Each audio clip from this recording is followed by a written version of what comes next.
शनैः शनैरुपरमेत् बुद्ध्या धृतिगृहीतया आत्मसंस्थं मनः कृत्वा न किञ्चिदपि चिन्तयेत्।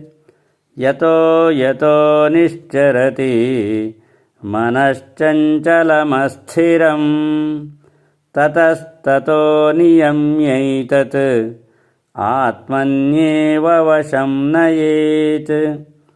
प्रशान्तमनसं ह्येनं योगिनं सुखमुत्तमम् उपैति शान्तरजसं ब्रह्मभूतमकल्मषम्। युञ्जन्नेवं सदात्मानं योगी विगतकल्मषः सुखेन ब्रह्मसंस्पर्शम् अत्यन्तं सुखमश्नुते। हरिः ओम्।